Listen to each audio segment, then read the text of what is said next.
欢迎来到新闻频道。当您订阅频道时，演员们会很高兴。逍遥央视首播夺冠，谭松韵、侯明昊演绎妖王之恋，能否打破仙侠审美疲劳？粉嫩俏皮的少女手持碳14侧粘仪与拓印毛刷闯入妖界，一场因玉李神拳引发的3界风波正在开启。观众发现仙侠剧也可以不再只有三生三世的轮回宿命。镜头前，岁梦仙君向天圣地托梦警告，红叶即将复苏，若他先引下玉李神拳，人族便暗无天日。这一开场，瞬间将观众带入人族与妖族百年恩怨的奇幻世界。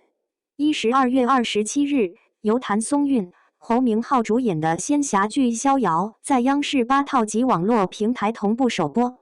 不仅拿下同时段收视第一，网络热度更是直线飙升。首播佳绩，《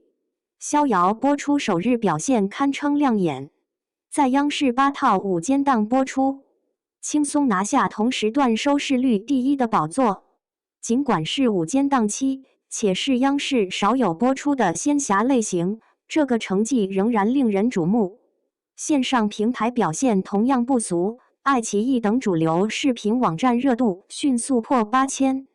该剧预约人数突破6000万，首播当日甚至一度挤崩服务器。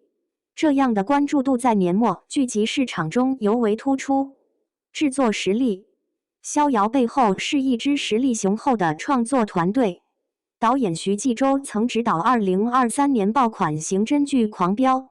此次首次尝试仙侠题材，令人期待他能带来的新鲜视角。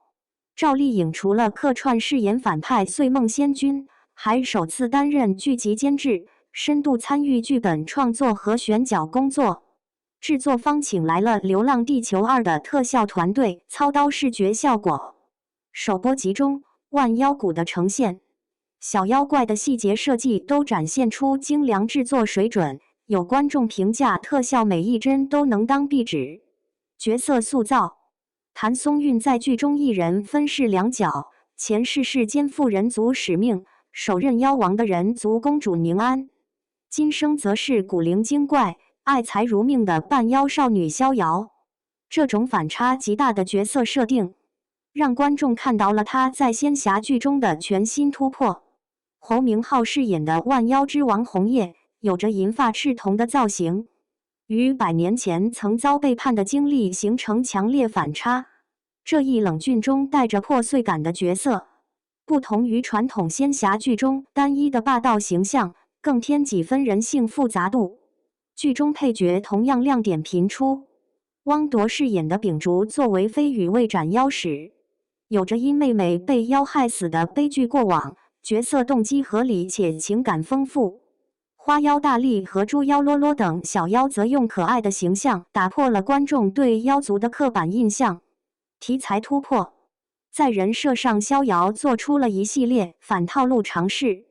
女主角逍遥不是传统的恋爱脑或傻白甜，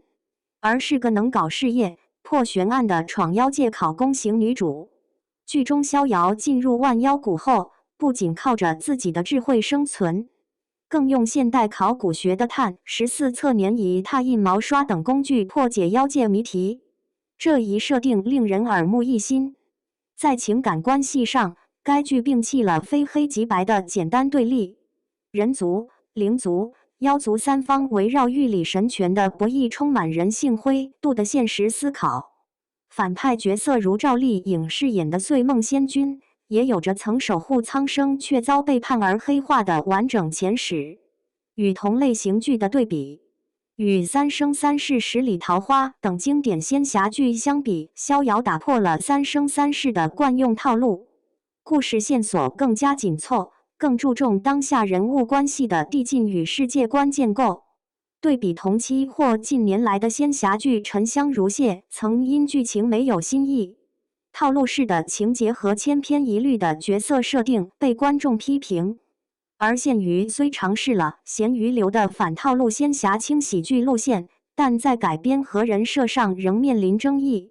逍遥在这些方面做了更多创新尝试，它融合了仙侠、探案、轻喜剧等多种元素，并借助蝉之连纹样破阵法、鸟虫传解疑冤案等传统文化符号，增加了剧集的知识性与文化底蕴。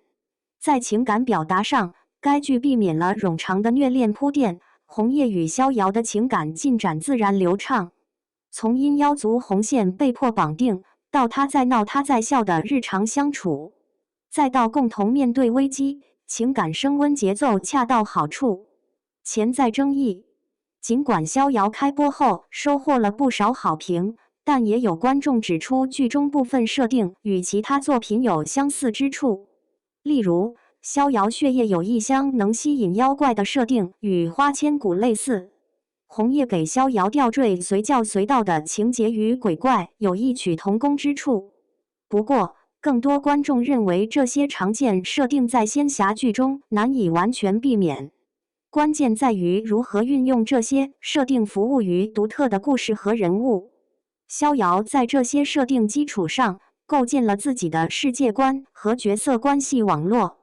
节奏把控方面，前几集的万妖谷日常生活部分被部分观众认为略显低幼，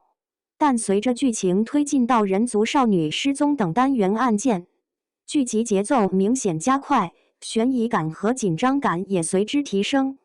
随着首周剧情的展开，万妖谷的危机逐渐浮出水面，人族少女失踪案牵引出更深的阴谋。